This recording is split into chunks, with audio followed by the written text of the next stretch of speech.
If you attended college, this is what you were likely taught. America was founded through acts of genocide, accompanied by larceny on the grandest scale. Columbus and the Europeans who followed him sailed to the New World with the intention of exploiting whomever they found, and, if necessary, enslaving or exterminating them. Soon afterwards, they began importing black bodies from Africa. They then built the world's richest country out of a combination of slave labor, stolen land, and environmental destruction. Did I miss anything? As an historian, I can assure you this view is inaccurate in most particulars. But getting the story wrong is only part of the problem. The bigger problem is this. If you teach generation after generation that their country, their society, and their history are uniquely awful, they are likely to believe you. This is a sure route to societal failure. This has consequences not only for America, but the entire world. Many in the US seem to have no clue just how much of a city on the hill the US is still perceived to be, and how important that American beacon is to millions of people living under autocratic regimes. If the image of the US is fundamentally delegitimized, if its entire raison d'etre, its reason for being, is tainted, then increasing numbers of people will wonder whether democracy itself is worth the trouble. So let's correct the record before it's too late. The narrative of the stolen country or Native American genocide does not stand up to scrutiny by any honest historian. It is a dangerously myopic and one-sided interpretation of history. It puts 100% of the burden on Europeans, who are held responsible for nearly all historical evil, while so-called indigenous people are mere victims, saint-like, innocent martyrs whose civilizations were close to ideal. This is simplistic, anti-historic thinking that has gained currency only because most practicing historians and history teachers have either given into groupthink or else have been cowed into silence by fear of losing their jobs.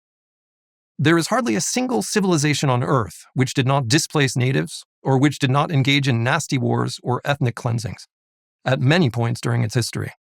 No matter who discovered the New World, it's inevitable that a large proportion of its inhabitants would have died within the first few decades after first contact.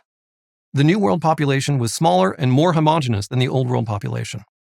Thus, its people had less immunity to disease than the people of the Old World, where communities from Africa, Asia, and Europe had been intermingling for millennia.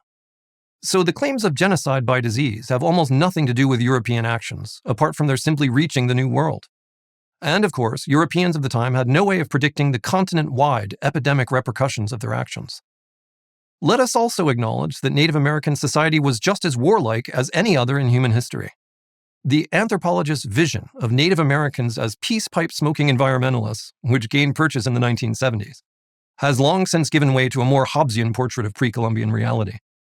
In North America, most natives were primitive farmers. This means that, with some exceptions, they had no permanent settlements. They farmed in an area for a few decades until they wore out the soil. Then, they moved on to greener pastures where the hunting was better and the land more fertile. If somebody was already on those greener pastures, that meant war. If you won, the land was yours, and the tribe you defeated was destroyed or assimilated. This pattern repeated itself endlessly. In most of North America, the idea that any one piece of land belonged to any one tribe for more than 50 or 100 years is highly doubtful. The idea that the Europeans stole land which had belonged in perpetuity to any one tribe is ludicrous. This is the basic math of all human history. If you can defend your land, you can keep it. If you can't, you lose it. This was true 5,000 years ago, 500 years ago, and to a very real extent, it is still true today. In almost every case, conquest happened without remorse. Caesar didn't agonize over his conquest of Gaul. What is unique is that in conquering North America, some Europeans expressed moral qualms about what they were doing. This was true from the very beginning.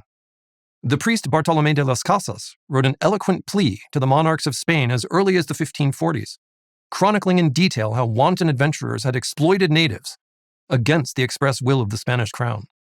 The priest's concerns were picked up by countless others over the centuries and continue to this day.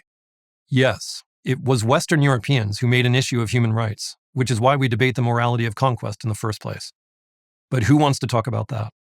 I'm Jeff Finn Paul, professor of economic and social history at Leiden University, for Prager University.